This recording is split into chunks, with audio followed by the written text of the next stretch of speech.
બાફેલા બટેટામાં 1 કપ જેટલો રવો નાખીને આજે આપણે નાસ્તો બનાવીશું જે બાળકોને ખૂબ જ ભાવશે। Hello friends, welcome to kitchen art. Friends, આજે આપણે બટેટાને મેશ કરીને એક એવો યુનિક નાસ્તો બનાવશું કે તમે બનાવી લેશો ત્યાં જ અડધો ખવાઈ જશે, એટલો ટેસ્ટી આ નાસ્તો બનીને રેડી થશે। આ નાસ્તો બનાવવા માટે ફક્ત 3 ઇન્ગ્રીડિયન્ટ્સની જરૂર પડશે અને બનતા ફક્ત 10 મિનિટ લાગે છે। તો ઝડપથી બની જતી એવી રેસીપી ચાલો હવે આપણે શરૂ કરીશું। રેસીપી સારી લાગે તો લાઈક અને શેર કરજો। મારી ચેનલ ઉપર નવા હોય અને મારી ચેનલને હજુ સબસ્ક્રાઈબ ન કરેલ હોય તો સબસ્ક્રાઈબ કરી બાજુનું બેલ બટન દબાવવાનું ભૂલશો નહીં, જેથી કરીને તમને મારા નવા વિડીયોનું નોટિફિકેશન મળતું રહે। સૌપ્રથમ આપણે બટેટાને બાફી લેશું। તો અહીંયા મેં એક મીડિયમ સાઇઝનું બટેટું લીધેલ છે। આ બટેટાને મેં અગાઉથી જ બાફી લીધેલ છે। તો બાફ્યા પછી તેની આપણે છાલ દૂર કરી લેશું અને આ રીતે છાલ દૂર કર્યા પછી આ બટેટાને આપણે મેશ કરવાના છે। તો ગાજર અને દૂધીની ખમરીની મદદથી અહીંયા આપણે તેને મેશ કરી લેશું। તો આ રીતે આપણે ગ્રેટર ઉપર બટેટાને રાખીશું અને આ રીતે તેને મેશ કરી લેશું। તો ફ્રેન્ડ્સ, તમે જોઈ શકો છો આ રીતે આપણે બટેટાને મેશ કરવાના છે। તો અહીંયા આપણે બટેટાને મેશ કરી લીધા છે। હવે ગેસની ફ્લેમ ચાલુ કરીશું। એક પેનમાં 1 ચમચી જેટલું અહીંયા આપણે તેલ લેશું। તેલ સારું એવું ગરમ થઈ જાય એટલે 1 ચમચી ભરીને અહીંયા આપણે જીરું એડ કરશું। જીરું સરસ કકરી જાય અને ગોલ્ડન બ્રાઉન કલરનું થઈ જાય એટલે તેમાં આપણે 1 કપ જેટલો રવો એડ કરી દેશું। અત્યારે આપણે ગેસની ફ્લેમ લો કરી દેશું અને લો ફ્લેમ ઉપર આ રવાને આપણે શેકી લેશું।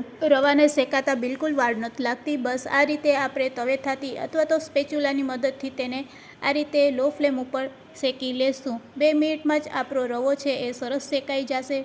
તો હવે ફ્રેન્ડ્સ, તમે જોઈ શકો છો રવો સરસ શેકાઈ ગયો છે। રવાનો થોડોક કલર બદલે એટલે તેમાં આપણે પાણી એડ કરશું। તો જે કપના મેઝરમેન્ટથી અહીંયા આપણે રવો લીધો છે તે જ કપના મેઝરમેન્ટથી અહીંયા આપણે 1.25 કપ જેટલું પાણી લેશું। ફ્રેન્ડ્સ, સૂજી હશે તો વધારે પાણીની જરૂર પડશે, જરૂર લાગે તો તમે અડધો કપ જેટલું વધારે પાણી એડ કરી શકો છો। હવે સ્વાદ અનુસાર અહીંયા આપણે અડધી ચમચી જેટલું મીઠું એડ કરશું અને મીઠું એડ કર્યા પછી ફરીથી તેને મિક્સ કરી લેશું। તો ફ્રેન્ડ્સ, હવે તમે જોઈ શકો છો રવો છે એ પેન છોડવા લાગ્યું છે। તો આ રીતે મિશ્ર મિક્સ થઈ જાય એટલે અહીંયા આપણે બટેટાનો મેશ કરેલો માવો એડ કરી દેશું। મેશ કરેલા બટેટાને એડ કર્યા પછી ફરીથી તેને મિક્સ કરી લેશું અને ગેસની ફ્લેમને બંધ કરી દેશું। ફ્રેન્ડ્સ, આ રીતે બટેટાના માવાને આપણે રેડી કરેલા રવા સાથે મિક્સ કરી લેશું। સારી રીતે આ રીતે મિક્સ કર્યા પછી હવે તેને આપણે રેસ્ટ આપીશું। તો આ પેનમાં જ આપણે તેને આ રીતે રહેવા દેશું। 5 મિનિટ પછી હવે તેને આપણે ચેક કરીશું। તો અહીંયા આપણું મિશ્ર છે એ ઠંડુ થઈ ગયું છે। હાથમાં તેલ લેશું અને મિશ્રને સારી રીતે હાથેથી મસળી લેશું। ફ્રેન્ડ્સ, આ પ્રોસેસ કરવી ખૂબ જ જરૂરી છે। તો 5 મિનિટ આ રીતે આપણે તેને મસળી લેશું એટલે સરસ એકદમ મિશ્ર છે એ સોફ્ટ થઈ જશે અને પછી તેમાં આપણે નાસ્તો બનાવશું તો તે તળતી વખતે ફાટશે પણ નહીં। તો અહીંયા આપણો સરસ ખીચું જેવો લોટ બનીને રેડી છે। તો ફ્રેન્ડ્સ, હવે આમાંથી આપણે રેડી કરેલા આ ખીચુંમાંથી હવે આપણે નાસ્તાનો શેપ આપીશું। આ રીતે સારી રીતે જો તમે મસળેલો હશે તો તેમાંથી નાસ્તો પણ ખૂબ જ સરસ બનશે। તો અહીંયા મસળ્યા પછી હવે તેમાંથી આપણે એક લુવો લેશું। રોટલી જેટલો નાનો લુવો અહીંયા આપણે લેવાનો છે। હાથેથી આ રીતે પ્રેસ કરીશું।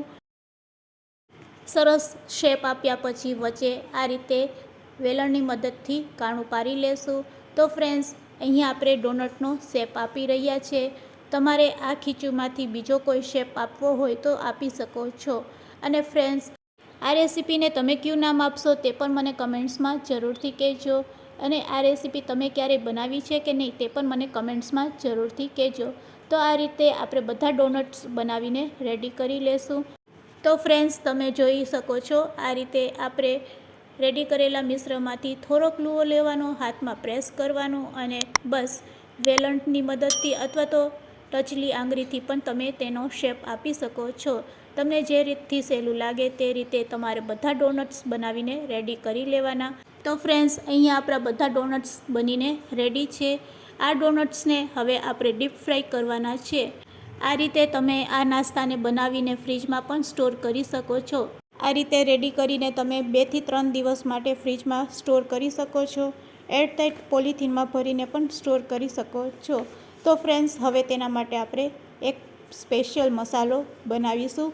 તો તેના માટે અડધી ચમચી આમચૂર પાવડર, અડધી ચમચી ચાટ મસાલો, અડધી ચમચી લાલ મરચું પાવડર, ચપટીક હળદર અને સંચર પાવડર અને મીઠું એડ કરશું. હવે બધી વસ્તુને સારી રીતે મિક્સ કરી લેશું. તો અહીંયા આપણો મસાલો બનીને રેડી છે.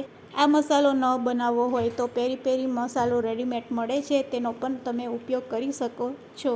તો ફ્રેન્ડ્સ, હવે આપણે ડોનટ્સને તળી લેશું. તેના માટે ગેસની ફ્લેમ ચાલુ કરીશું અને એક કઢાઈમાં ગરમ તેલ કરીશું.